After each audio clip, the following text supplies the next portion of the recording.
मानव शरीर प्राप्त होगा तो भी माता पिता मिल जाएंगे, लेकिन जिस मानव शरीर में परमात्मा मिल सकता है तो वो परमात्मा मानव शरीर में ही प्राप्त हो सकता है। उसके लिए बताया है कि अन्य प्राणियों के शरीरों में माता पिता तो आपको जौके तो मिल जाएंगे, लेकिन आपने तो भक्ति कर सकते और सतगुरु की सेवा नहीं मिल सकती। माता पिता मिल जाएंगे 184 माँ, 84 लाख प्रकार के ये अन्य प्राणियों के शरीर हैं। कहते हैं इनमें भी माता पिता मिल जाएंगे, लेकिन उनमें ना सतगुरु मिल सकते और ना ये भक्ति मिल सकती। तो पुण्यात्माओं, आज आपको मानव शरीर प्राप्त है और सतगुरु भी प्राप्त है, क्योंकि आप जी बालक हो।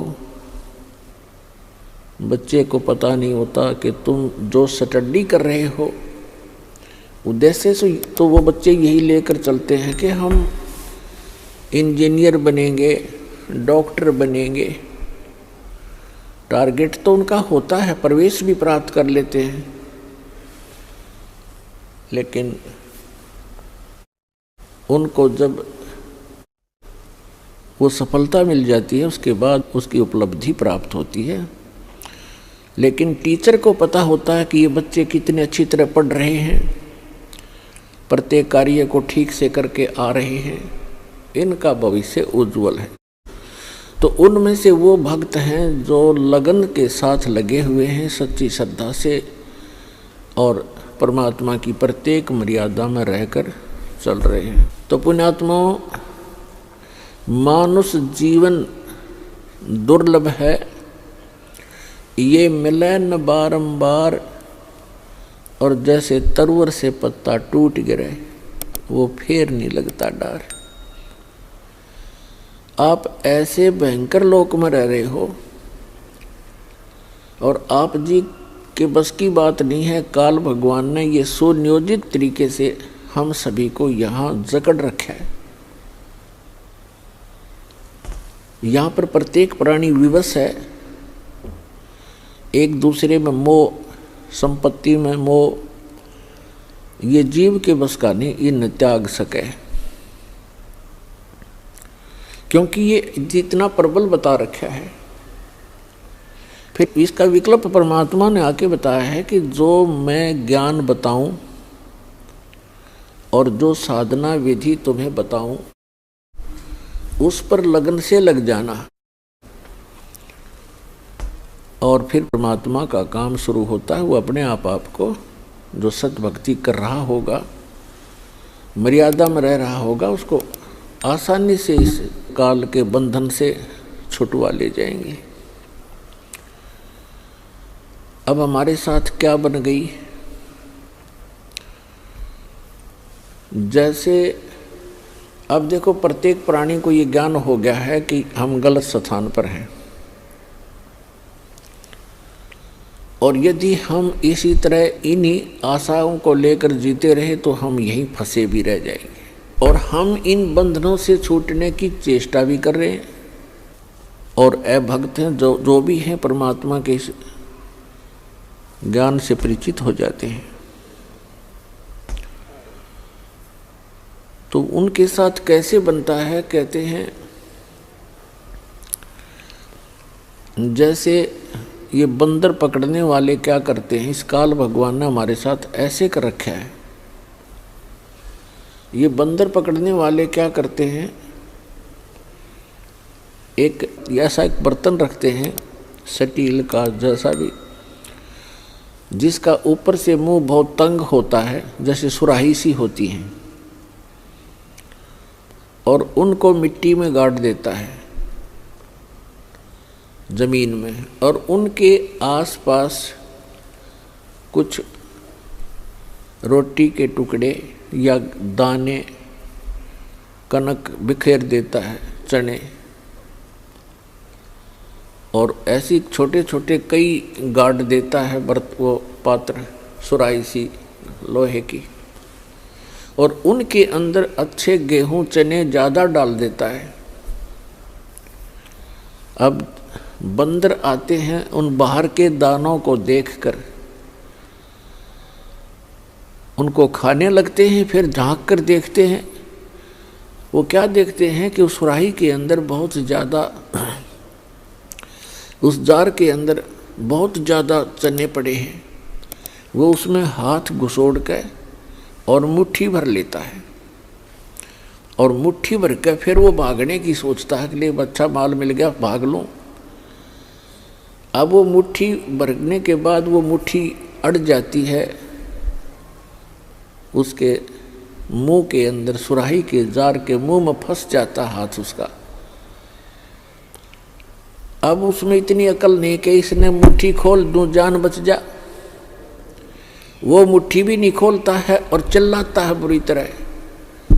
बुरी तरह चिल्लाना शुरू कर देता है, और मुट्ठी को खोलता नहीं और जकड़े ही रखता है। तो पुण्यात्माओं, हमारे साथ ऐसी बन गई या बंदर वाली मुट्ठी हमने आप पर जकड़ रखी है। ये मेरा बेटा है या मेरी बेटी है, ये कार मेरी है या कोठी मेरी है। अब परमात्मा आके याद दिलाते हैं कि ना बेटा तेरा है, ना बेटी तेरी है, ना ये कार तेरी है, ना कोठी तेरी है। क्या बताते हैं? काया तेरी है नहीं, ये माया कहाँ से हो जब तेरा शरीर ही नहीं है। हर माया को अपनी कहे, ये माया है राम की, अपनी कहे गंवार, जमपुर धक्के खावेगा, नाहक बहे बेगार। फिर क्या बताते हैं? नंगा आया जगत में और नंगा ही तू जावे, और बीच में ख्वाबी ख्याल है ये मन माया भरमावे। अब उस बंदर वाली मुट्ठी को हम खूब जकड़े बैठे हैं, और ये हमसे छूट भी नहीं सकती, चाहे कितनी बात बनावे जीव, क्योंकि हमारी बुद्धि इतनी ही सीमित कर रखी है। आपके और हमारे बस की ये बात नहीं है। इसके लिए परमात्मा ने इसका विकल्प बताया है।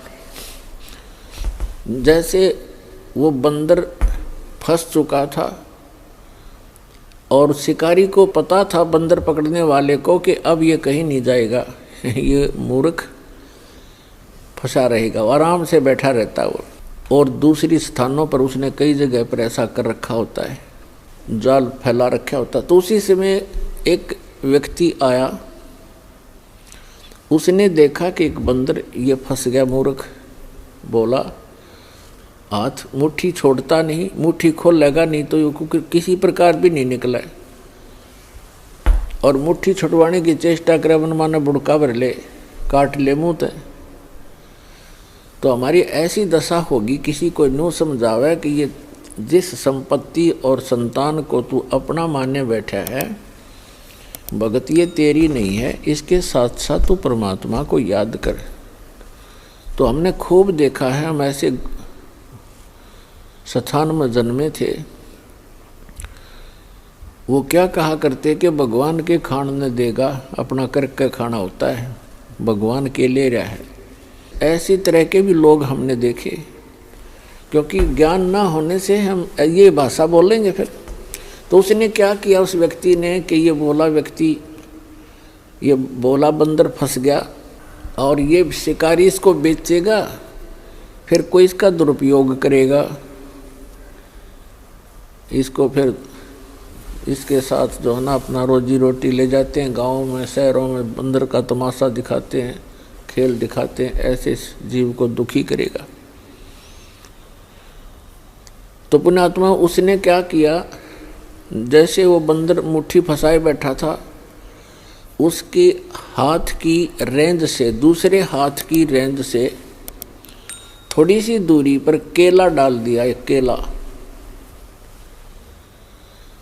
अब बंदर ने सोचा ये केला और उठा ले, और थोड़ा दूरी पर था नू, और उधर से मुट्ठी में फंस रही उसमें। अब केला ठाने की जब चेष्टा करने लगा, उसका हाथ से ध्यान हट गया, वो चने निकल गए खड़दे ही नीचे ने, उसका हाथ निकल गया, वो केला ठा के भाग गया।